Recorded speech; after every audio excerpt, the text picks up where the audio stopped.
Thank you. Thank you very much. Good evening, and welcome to the show. It would appear for some reason or other that my waistcoat attracts a tremendous amount of comment.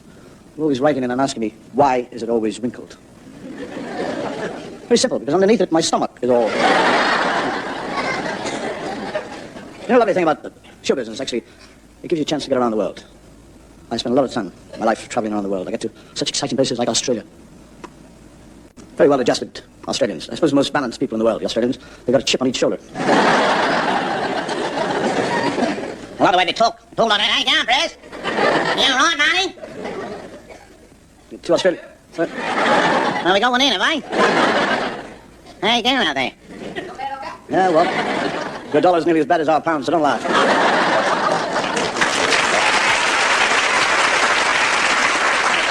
Now, they're very, very male, the Australians. I like to see them as big bronze fellas. And two of them talking, and one says, Hey, Press. He said, what's that, Barry? He said, what would you do if you found a fella in bed with your wife? He said, well, I'd kick his dog and break his white stick. We're coming up to Christmas. As we're all aware, Christmas is not a Jewish festival. All depends how you look at that, I suppose. You get the three children talking, a little Catholic child, a Protestant child, and a Jewish child talking about Christmas.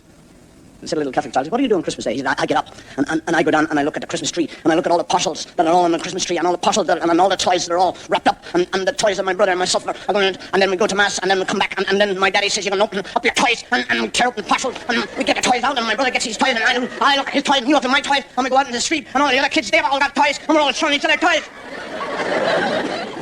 So the little Protestant boy said, what do you do? He said, I get up in the morning, and my daddy shows me, and he said, out all the toys, and then we go off to church, and we thank Jesus for Christmas, and then we come back, and then I open up the parcels, and my sister opens, and there's all the toys, and we've all got toys, and I go around to your house, and I show you the toys, and we got all the toys. And the little Jewish one said, what do you do at Christmas?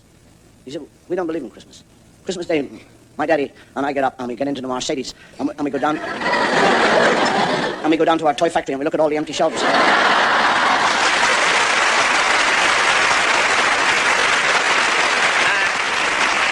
And then we sing three choruses of Don't We Have a Good Friend in Jesus, and then we go to Menorca.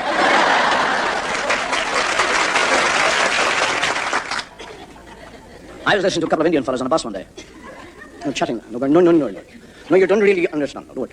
You did not spell it W-O-O-M-B-E. It is W-H-O-O-M. And the other was saying, no. You do not honestly know that it is W-H. I think it is W-O-O. W-O-O-M-B. Womb. The other was saying, not W-O-O, it is W-H.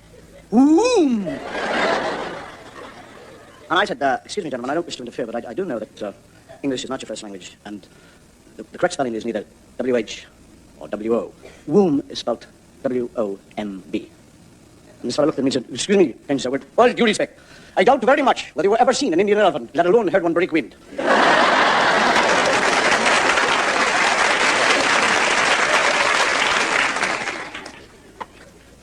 We have in Ireland what we call the little people, leprechauns, fairies, elves, whatever you call them. A story about a fellow walking along the beach, and then scuffling through the sand, he kicks what appears to be just the bottom of an old bottle. And as he kicks it, he disturbs all the sand around. It's a very ancient old bottle. He pulls it out of the sand and he looks at it. And there's a small piece of clear glass in it. And he looks in, and inside there, there's a leprechaun.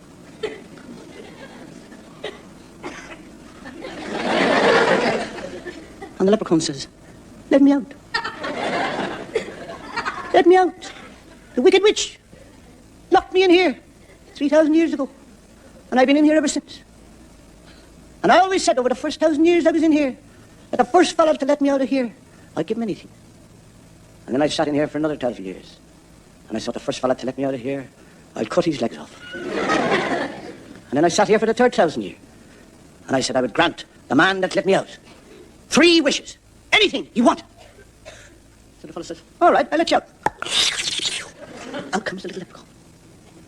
And he says, what do you want for your 3 wishes? What do you want for your first wish? And the fellow says, well, it's hot. It's a hot day. I've been walking on the beach for a long time. Give us a large bottle of Guinness. Boom, there it is. And he starts to drink it, and it's beautiful. Go, suck it. And the leprechaun says, what do you want for your other 2 wishes? He said, just wait a second. He said, don't hurry me. You've been in that bottle for 3,000 years. He says, just let me taste this. Let me sample it. Let me enjoy it. And the leprechaun says, you can keep on drinking that forever. Because as soon as you finish drinking it, It fills up again. It's one of them bottles. And the fellow said, I don't believe you. He said, well, try it. He goes, totally empty. And he goes, fills up again. Fills up. And he says, be good. And I've got 2 more wishes. He said, yes. He said, I'll have 2 more of these.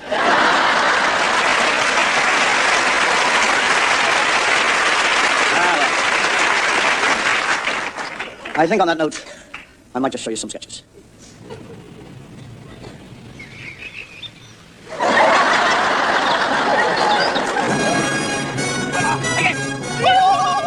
Here they come. Nope.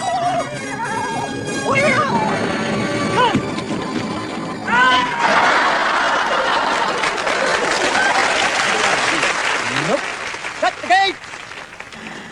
Hello. Welcome to Do Yourself with Martin in the afternoon. Now, last week... Hello?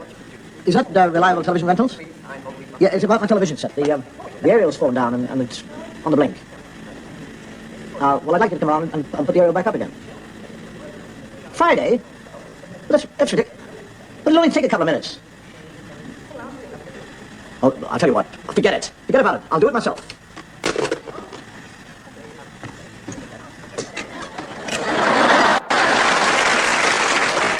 How many mines have you laid, Sergeant? 563, sir. Very good, very good. I'd like to see somebody try to get through that lot, eh? Oh, yes, sir. What?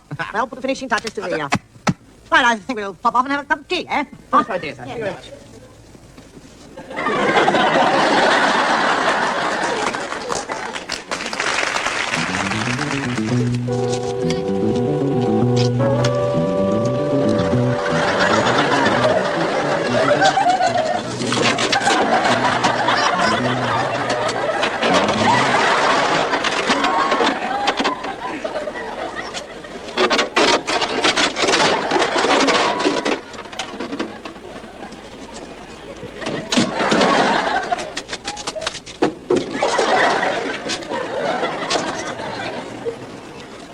Oh, this. Yeah. What's this? It's a ticket. Because you parked over here too long. Ticket.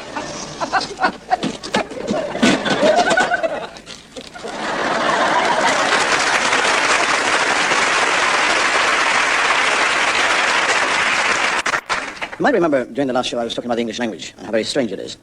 It's all right for us because we basically understand it, but what about foreigners? I mean, just trying to say hello to a German is like starting a quiz game. How are you? How am I what? Well, how do you do? How do I do? Well, what I mean is, how do you find yourself? I get out of bed every morning and there I am. I mean, how do you feel? How are you feeling yourself? That is a very personal question which I refuse to answer. It's giving me out of language. Because there's so many words which sound alike, but which have totally different meanings. Like one person, or I won the game. I was listening to a race horse owner talking the other day, and he was talking about his horses. And it sounded like a telephone number. That one won, and that one won too, and that one won two, and that one won two too. You get words like you, the tree, you, sheep, you the person. Was that you I saw sitting under you, looking at you? Were you looking at you, or was the you looking at you?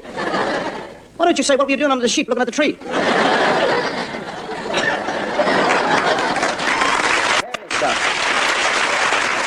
Various words are pronounced differently throughout the world. I was having a kind of altercation with an American regarding the word schedule.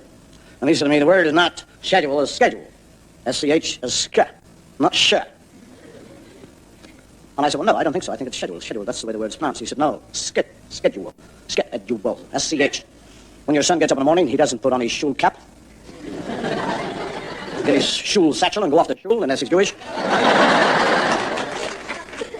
S-C-H, sk, not sh. And I said, well, as far as I'm concerned, you're talking a lot of old skit.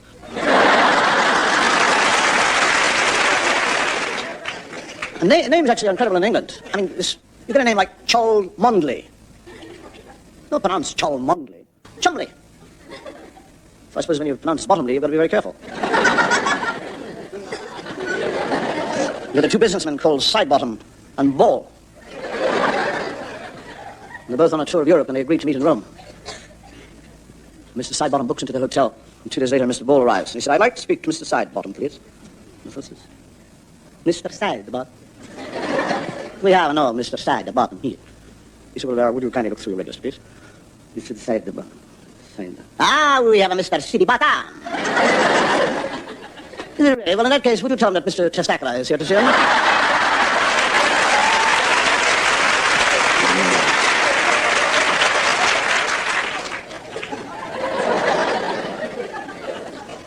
I say one of the nice things about life is that you never know what it really has in store for you, which is great if it actually happens to be one of your days. But if it's not your day, watch out.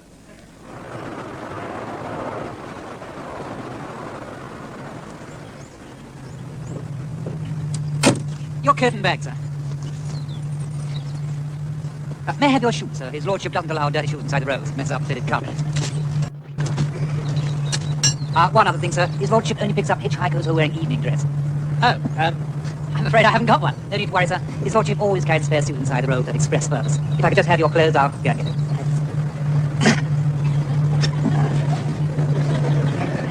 There we are. Thank you, sir.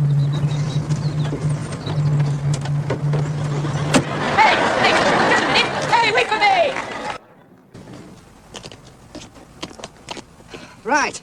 Well, so far we've got speeding, dangerous driving, failure to stop at a traffic light, failure to stop when asked to do so by a police officer, and driving without due care and attention. Now let's have a look at the car. Hello, sailor. Now, gentlemen, is it your intention to go through with this affair? Yes, it is. I see. Well, you force me to the opinion that your behavior is totally grotesque. Do you realize what a spectacle you're making of yourself? Standing here, half-dressed, 5 o'clock in the morning, pathetic little pistol in your hand. These are the actions of cretins, buffoons, and idiots. In fact, you would be more suited to a hospital for the congenitally insane, if you ask me. In fact, if you want my candid opinion, Glass of brandy. Wonderful idea, yes.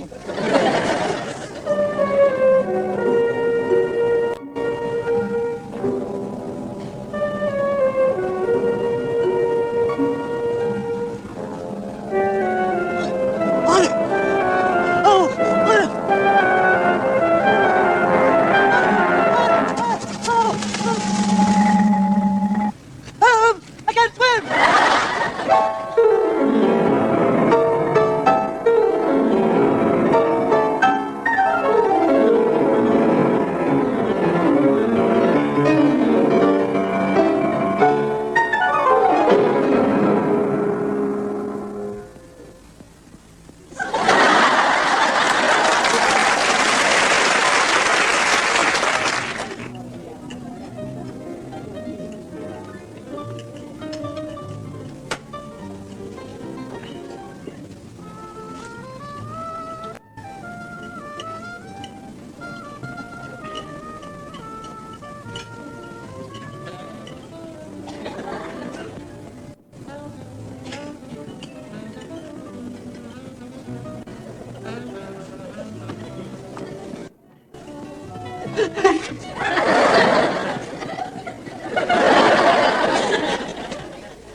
Gotcha.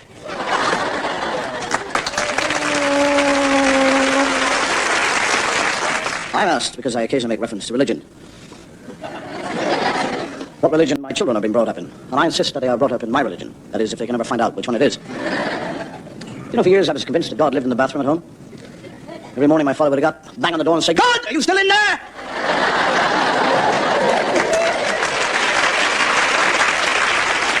We have in the Roman Catholic Church, we have various saints that we pray to for various reasons. And the saints that we pray to if we lose anything is St. Anthony. If we ever lose anything, we pray to St. Anthony. And when I was a child, I lost my bike.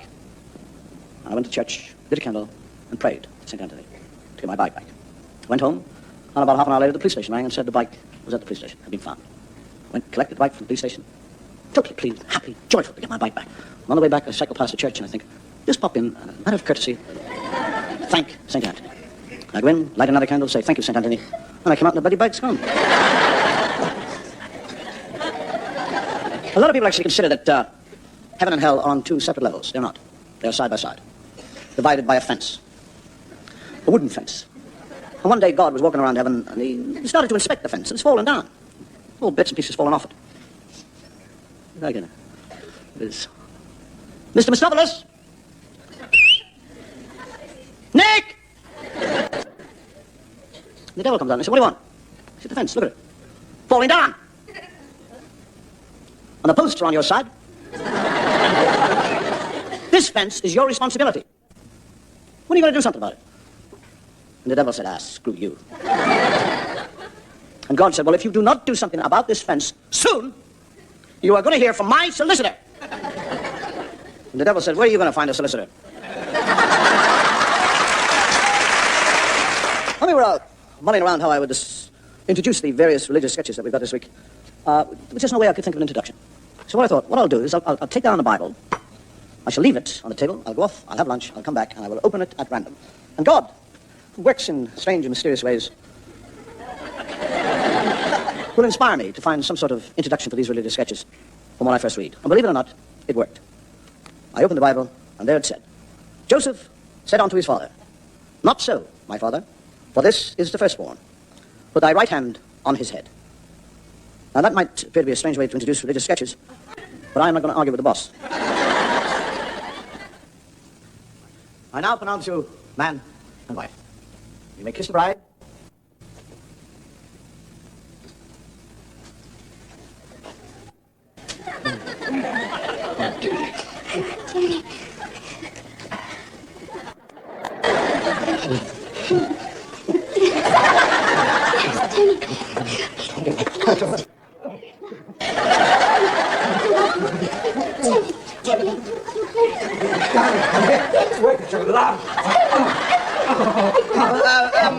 I think the rest of us can go and have some photographs taken. Good morning, Mrs. Do you have a confession? Oh, yes, good morning, Father. I'm terribly sorry I'm late. Oh, I'm a bit breathless, you see. I nearly missed the bus coming here. Well, I didn't mean to miss it. You know, it's my clock's wrong. Mind you, I mean, it's a pretty old clock. No, it's not. Can I hear your confession, please? Yes, well, I am. You see, I'm always late. Oh, Father, I'm always late for Mass. I do apologise. But that's why I went and got this clock, you see. I went and bought it, when was it, about last August? No, yes, that's right, the last week of August, that's right. Well, we just got back from Clacton then, you see. Madam, I'm not interested in Clacton or your clock. Can I hear your confession, please? Yeah, well, you see, it's about that, you see, Father, because it was because of Clacton, because I took this Mr. Reppin out, you see. He's manager of our club. He goes and arranges our holidays at Bournemouth. No, both of that, every year. We were very, very sick of this, so we said, you know, could he find somewhere else? So I took him to the club to have a few drinks just to batter him up, you see. Well, naughty, wasn't it? But it worked like a little dream. So he said, all right, then we could go somewhere else. So he decided, I think, between him and his daughter, that's right, his daughter, that we could go to Clacton. Oh, you like his daughter, you know, she works at the Co-op. No, she used to work at the Co-op, that's right. Now she now works at the bank. Well, she had a very nasty country Tommy with this manager chap, you know, at the Co-op. Oh, well, I mean, he's not a nasty bloke, really. He doesn't mean it, but I've had a bit of a so-and-so with him myself, you know, all over the sales stuff. See, there was a pair of gloves, a sort of sludge green colour. It didn't go with my coat, you see. I wanted brown, nice brown gloves, you see, because it goes with a nice checkered new coat. I also got in the same, you see, because I don't believe in all that cruelty to animals. It's dreadful. No, this is quite artificial, you see. There was a programme, you know, about that on the television the other night. No, it wasn't last night. It was the night before, I believe. That's right. It wasn't last night. It was yes, it was. No, last night was the World War. That's right, I was in that. No. The World War. No, that was the First World War. No, this was the Second World War they had on last night, because I used to help in the war, you know, in munitions. Yeah, well, I didn't help down in the trenches with all them poor little boys, you know, having a terrible time with them. Next. Oh, I know, but the war, it's a terrible thing, you know. I don't believe in all that nasty thing. I don't think about everything, Mark, and Dirty postcards. What? Dirty postcards. No. Dirty postcards. Oh, all right. What do you want?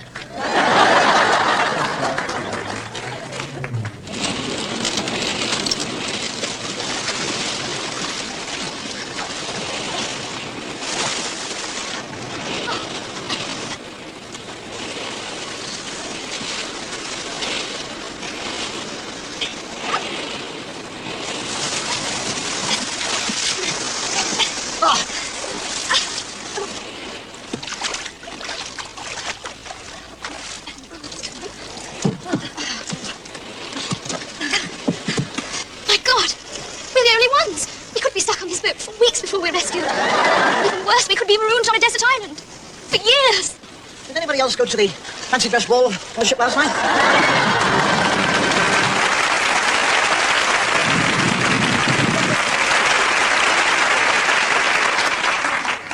According to Greek mythology, the god Zeus created woman, to punish man. He created a woman called Pandora. He gave her two things. He gave her a box, which he told her never to open, and he gave her a curiosity, which he knew that she could not contain. He knew that eventually she would open the box and release upon the world all the ills and evils that have plagued us since. Tonight, I would like to tell you a true story that not only illustrates that the sin of curiosity still lies in a woman's bosom, but I would also illustrate with horrifying clarity that the power of the supernatural still exists. My story begins in Ireland, around the turn of the last century. A young man returned to his ancestral home with his bride.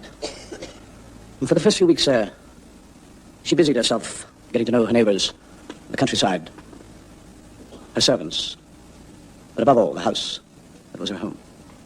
It was a large, rambling type of house with nooks and crannies, long, endless corridors, interjoining staircases. She was quite happy exploring this house for hours upon hours, until eventually she thought she knew the house from cellar to attic. And when she thought that she knew the house from top to bottom, she discovered herself one day in the west wing in a corridor she had never seen before. On the wall of that corridor was a tapestry depicting the casting out of Lucifer from heaven. And behind the tapestry was a door, a locked door. She tried every key on her key ring, but to no avail. The door remained locked. She placed her ear against that door and thought that she heard sounds similar to the sobbing of a child. She asked her servants about the door, and all they would do was avert their eyes and say, "Ask the master." And that night at dinner, she did. She said, "What is the room? What is in there? Why is it locked?" A coldness came over her husband. He looked at her with eyes that were both angry and frightened. He said, "You must never, ever attempt to enter that room." And she said, "Why?" And he said, "I do not know. All I know is that in 400 years my family have lived here. Nobody has ever set foot in that room, and nobody will. Please do not bring up that subject again. Do not talk to me about the room or the door." The weeks passed. She could not get rid of this thought of the door. She was intrigued with it. Her curiosity was aroused. The room was like a magnet. It drew her back time and time and time. She would stand in front of that door and wonder what was in there. And then fate smiled on her, or so it seemed. One day when she was placing some flowers upon an old dresser, she noticed a small recess. She put her hands in, and as she put her hand in, a small wooden lever moved underneath her exploring fingers. A panel, the back of the dresser slid open, and there was a dust-covered key. She knew, without any doubt, that she had found the key to the locked door. Now, the chance for her curiosity to be satisfied. She waited, she waited, she waited. Until finally her husband was called away on business. He would not return until the following day. That night, she dismissed her servants early. She retired to her room and waited. And when she was sure that the house was completely still, with a smile of anticipation, she took the key from her pocket and, aided by the flickering lamp, ascended the darkness of the stairs, down the corridor, until as she last stood in front of that door which had intrigued her for so long. With beating heart, she put that key into the door. In a single hollow click, it opened, and the door slowly moved inwards.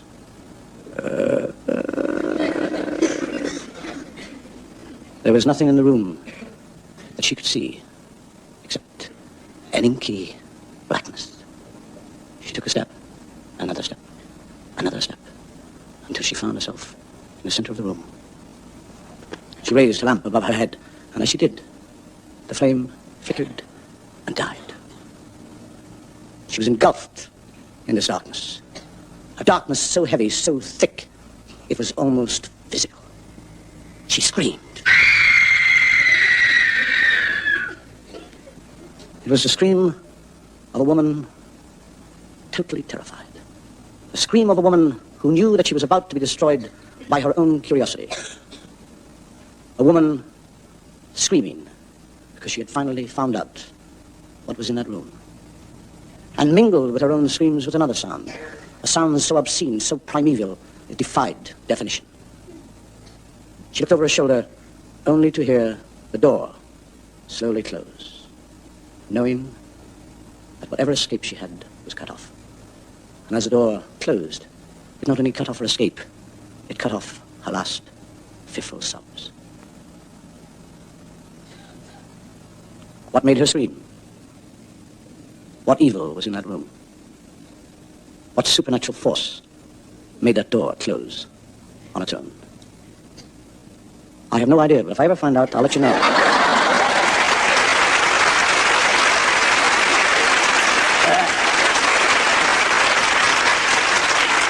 Oh, you should have seen your faces there.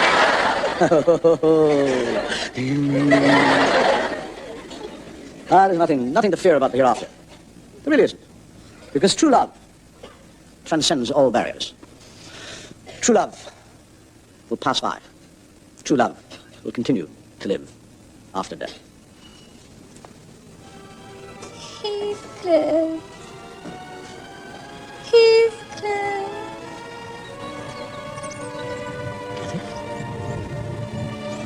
Kathy? Heathcliff. Kathy! Kathy! Heathcliff. Heathcliff.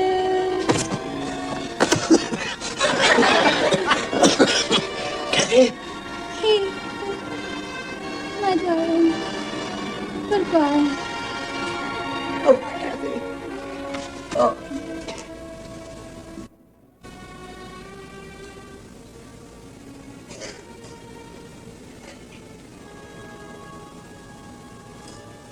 Heathcliff. Heathcliff. Heathcliff. Kathy! Heathcliff. Kathy! Heathcliff. Kathy!